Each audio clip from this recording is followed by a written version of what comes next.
Hi, my name is Rich Harrington, and welcome to this week's edition of Understanding Adobe Photoshop. We're going to jump right into cropping.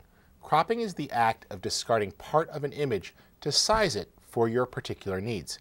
This might mean because you want to fit it into a page layout program at an exact size, or get it ready for printing. Let's see how cropping works. Here we have an image, and let's check its details.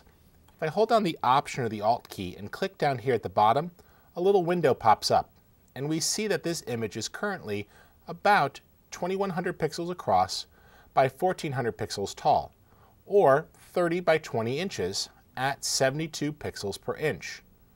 We usually don't print pictures at 72 pixels per inch. It's going to range somewhere between 150 and 600 depending upon your output format. 150 is often used for things like newspaper, while 600 for only the highest end printing, like a coffee table book. 300 is a good middle of the road, or even 200 for an inkjet type printer.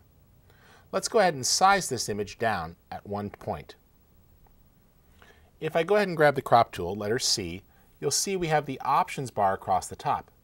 This allows us to put a particular size in. So I could say that I want a 7-inch photo by 5 IN for inches at 300 pixels per inch. Now when I click and drag, you'll see that the shape of the crop is constrained to the 5x7, and I could click in here and drag to reposition that. And when I press the return key, it crops and sizes the image. If we come over now and Option click or Alt click on the little document information side here, we'll see that it is a 7-inch by 5-inch print at 300 pixels per inch. That I call a power crop. You just cropped a photo, reassigned its resolution setting, and changed its output size all in one operation. Cutting down the number of steps you do to an image saves both time and helps preserve image quality. Let's try again. I'm going to switch to another picture I have open. You can use the Command plus the tilde key or Control tilde. That's the key immediately adjacent to the number 1 across the top of your keyboard. Here's an example where we want to go ahead and crop a photo, but only keep one part of it. I'm going to change this photo's aspect ratio. Instead of having a widescreen or a landscape orientation, we're going to change it so it's more portrait, up and down, top to bottom, a little bit narrower. Now, we've already loaded in the 5x7 information. I could just click this button here in between to swap the two height and width values. Now when we crop, we'll get a 5x7 image. And you see there, it does exactly what we tell it to do. If you don't like the shielded area being black, just click here and change the color, or adjust its opacity as needed.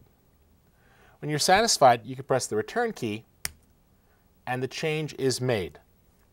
There's our new image. Let's Option click down here, or Alt click, and we see it's a 5x7 at 300 pixels per inch. If you have a crop size that you use again and again for multiple jobs, you could save that for reuse. Up here in the options bar, you'll see the little crop tool icon with a drop-down menu. By default, you're going to see lots of different tools listed there. Go ahead and choose Current Tool Only, and you'll see several presets. Now, we already have one for crop 5x7 at 300, but there are several more in here. So for example, if we wanted to crop this to 4x6, I could just choose that preset. To add a new preset, you just click the New Preset icon here on the right. Now as we crop and drag, you'll see that it's resizing to a 4x6, and there's the change. Knowing how to crop is incredibly important, especially if you're going to be printing your photos. Whether you want to fit them into a photo frame or have them output for a specific print job, Crop tool comes in handy. Even folks working in the web or video need to crop.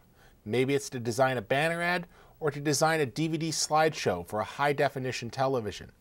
All of these things will come in handy. My name's Rich Harrington. I thank you for checking out our show.